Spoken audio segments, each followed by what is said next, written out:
Fronto is a convenient solution for facades and ceilings.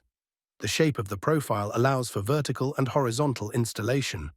Thanks to a palette of patterns inspired by the structure of wood, unique compositions can be created both on the wall and on the ceiling. Dark joints in the V-black panels additionally emphasize the three-dimensional effect on the surface, while panels in trendy solid colors complete the range. Depending on the design, Fronto will work well on the entire building or as a single accent on the facade.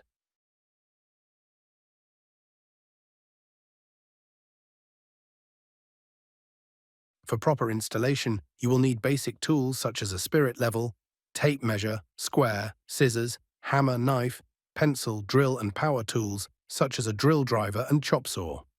For sawing, a saw blade designed for cutting aluminium will be best. Panels can be cut with a chop saw, circular saw or angle grinder. Depending on the structure on which the installation will be carried out, you will need screws for wood or metal. Detailed installation instructions, available in each package and on the website, will be an indispensable aid.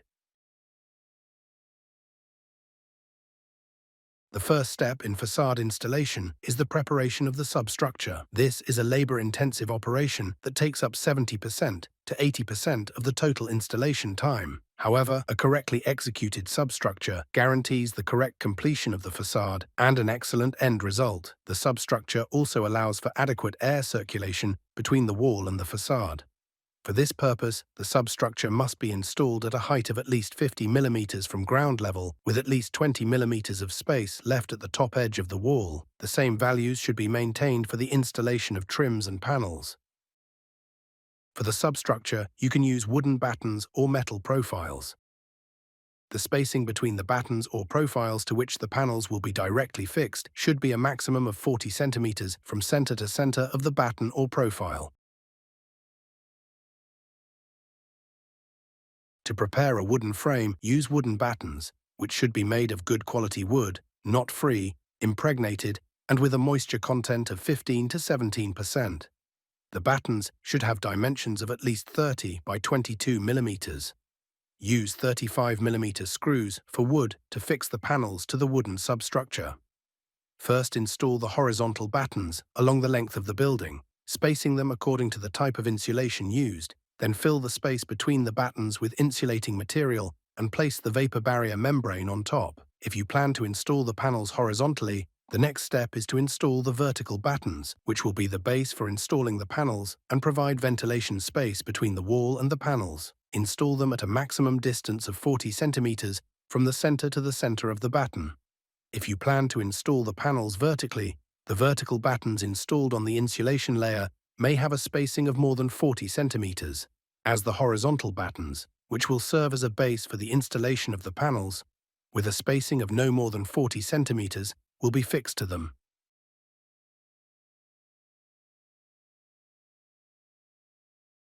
To prepare a metal frame, use metal profiles, e.g. the CD100 with a height of 48 mm or CD60 with a height of 27 mm.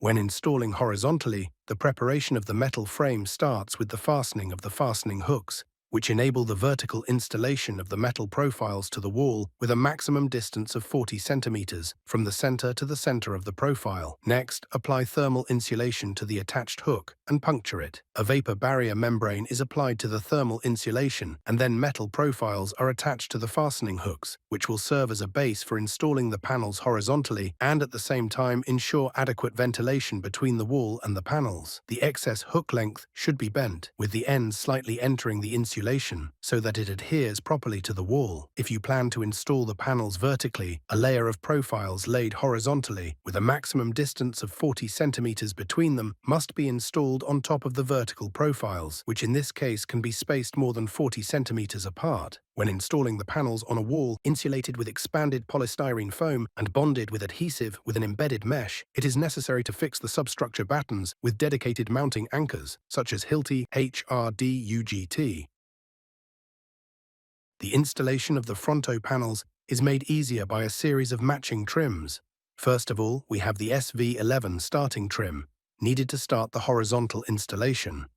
Then the corners, the SVP12 outer corner, which can be used for panels installed both vertically and horizontally, and for finishing window and door openings.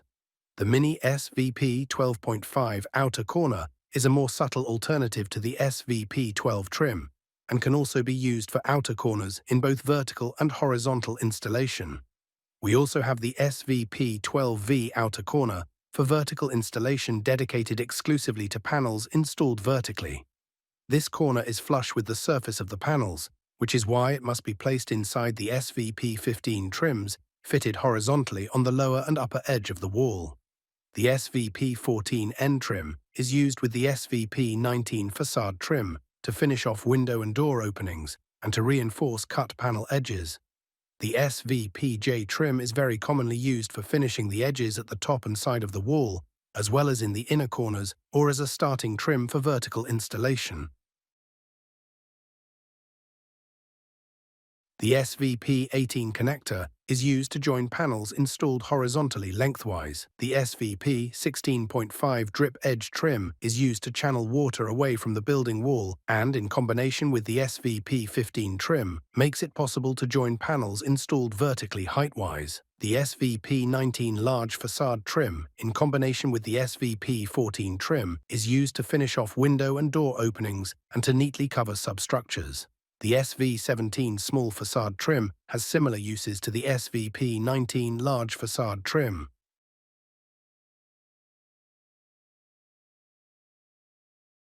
Fronto is designed to be used as a finish for a ventilated facade. A ventilated facade requires open airflow between the wall and the facade product, which is why it is necessary to provide an air inlet and outlet at the bottom and at the top of the wall. Ensure that there is at least 50 mm between ground level and the bottom edge of the panels, and a minimum of 20 mm at the top edge of the wall. A ventilation gap between the panels and the facade of at least 22 mm is necessary, depending on the altitude and latitude, as indicated in detail in the installation instructions.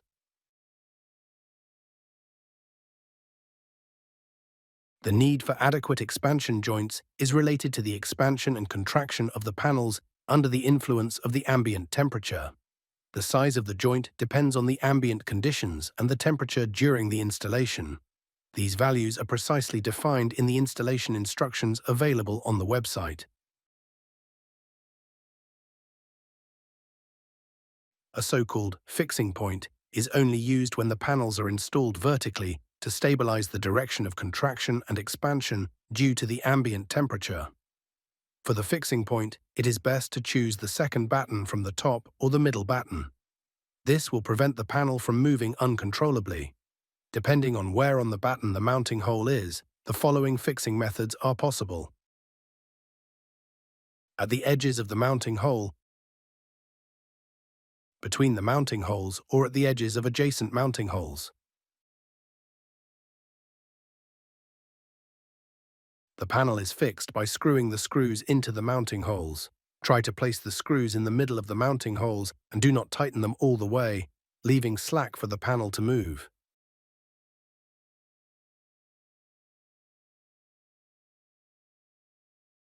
For vertical installation, the Fronto panels are fixed to horizontal profiles, or, as in our case, to wooden substructure battens. Before starting to install the panels, level and screw on the trims. A perforated profile can be installed at the bottom of the substructure to protect the wall against insects and pests, and to ensure proper air circulation. The SV11 starting trim at the bottom of the wall is not used for vertical installation. This is replaced by the SVP15 trim, in which several holes can be drilled for water drainage. The panels should be installed from left to right. Measure the required length of the panel, remembering to keep a suitable expansion joint in the trims. Cut the first panel to length and slide it into the SVP15 trims on the side at the top and at the bottom of the wall. Level and then fix the panel with 2 screws on the second batten from the top. On the other battens, fasten the screws as standard in the middle of the mounting holes and do not tighten them all the way. Each successive panel is hooked over the lock of the previous one, which is made easier by the click lock and also fixed on the second batten from the top. The subsequent panels are fixed in the same way. When using the SVP12V outer corner, installation begins by hooking the panels into the locks in the trim. The panels are then screwed to the substructure battens. The last panel often needs trimming. If this is the case, cut to the required width, hook into the lock of the penultimate panel. If, as in our case, there is a need to support the cut edge, use the previously cut panel lock or the SVP14 trim for this purpose. As an option, you can also make additional perforation holes along the trimmed edge of the last panel to act as hooks, preventing the panel from falling out of the trim.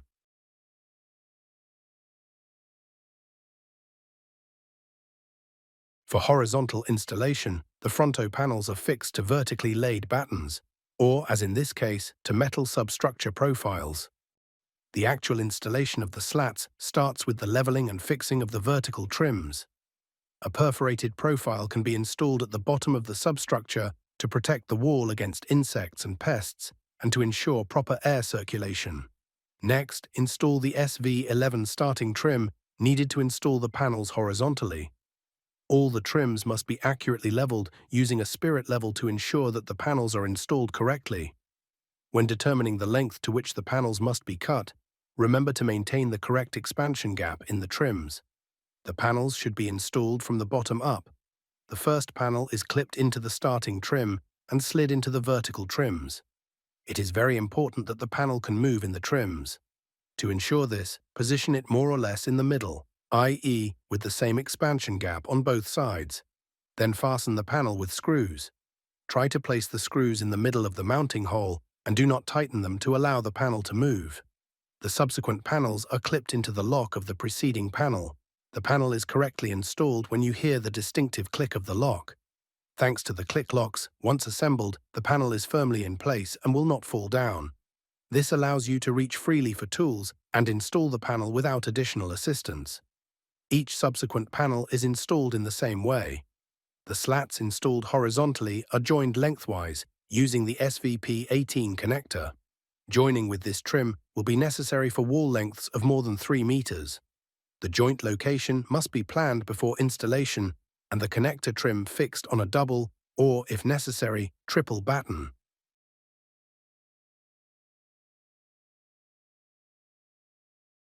The last panel often does not fit in its entirety. Therefore, you must measure the distance between the edge of the lock and the inside of the trim pocket and cut it to height accordingly. Use the cut-off lock as a support and place it in the SVP15 trim.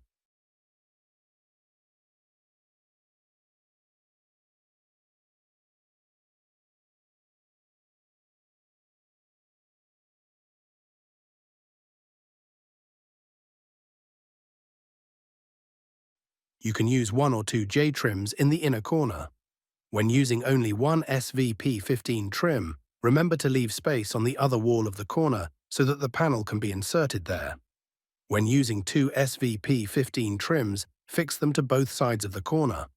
In order to effectively protect the inner corner from moisture, it is best to use waterproof film as additional protection.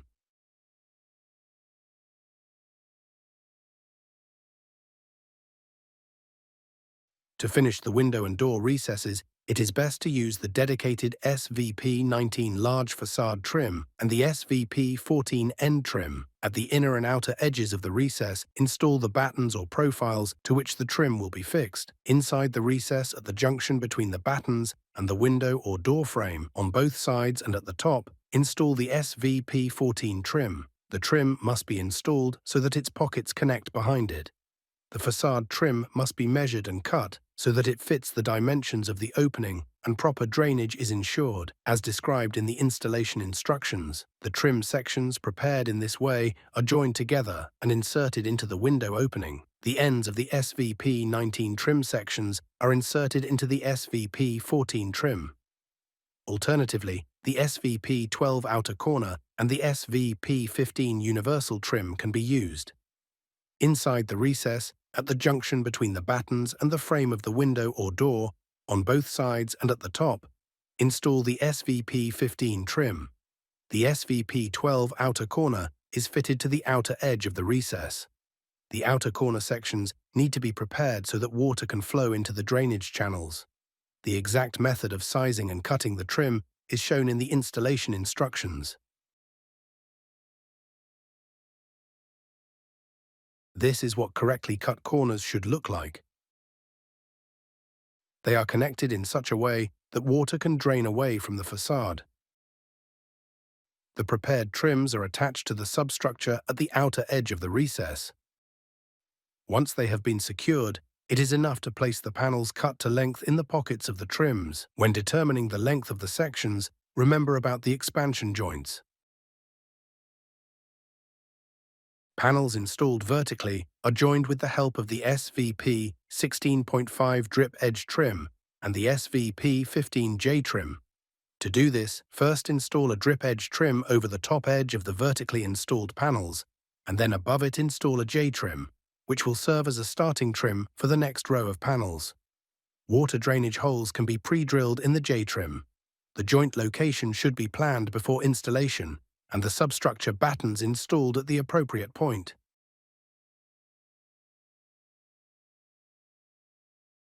For an aesthetically pleasing finish to the installation and to cover the substructure, the SVP19 facade trim can be used in combination with the SVP14N trim. Fronto slats can be installed in the ceiling area, for example under a balcony or terrace roof. For this installation, a substructure with a maximum of 40 cm spacing between wooden battens or metal profiles from center to center is required. It is essential that the substructure is suitably level. Make sure that the right and left edge battens and the wall side battens are spaced away from the edge, depending on the type of installation on adjacent walls. This will enable the panels to be properly secured. If across the recess, then install the profiles, battens as for vertical installation. Where there is a need for edge finishing, SVP15 trims should be used. It is possible to install lighting in the ceiling-mounted panels, but this should be planned during the substructure preparation stage. Electrical cables must be routed to the selected locations and holes drilled in the panels. The panels should be cut to length, with the expansion joints in the trims. Insert the first panel into the trims and screw it to the substructure so that it can move.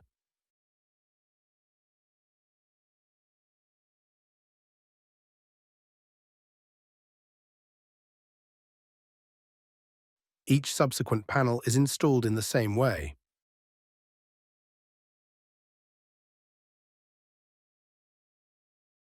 Feed the cables for the lights through the pre-drilled holes.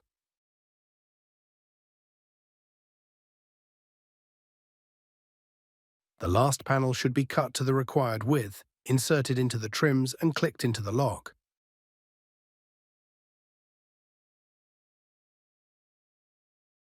Finally, install the lights in the panels. After screwing the panels onto the ceiling, install the panels on the walls. In order to obtain a smooth transition from the ceiling to the wall, the panels on the wall have to be fitted in such a way that the joints meet in the same place. Once the installation is complete, it is a good idea to spray the finished facade with an anti-static agent and remove any dirt and dust. If necessary, the Fronto panel facade can be cleaned with a detergent solution below 40 degrees Celsius and washed with water after cleaning. Do not use solvents or aggressive or corrosive liquids for cleaning. The installation rules shown in this video also apply to SVP05 panels. This video shows general rules and instructions for installation. Carefully read the detailed installation instructions included in the packaging and on the website before starting the installation. Installing the product contrary to the instructions may invalidate the warranty.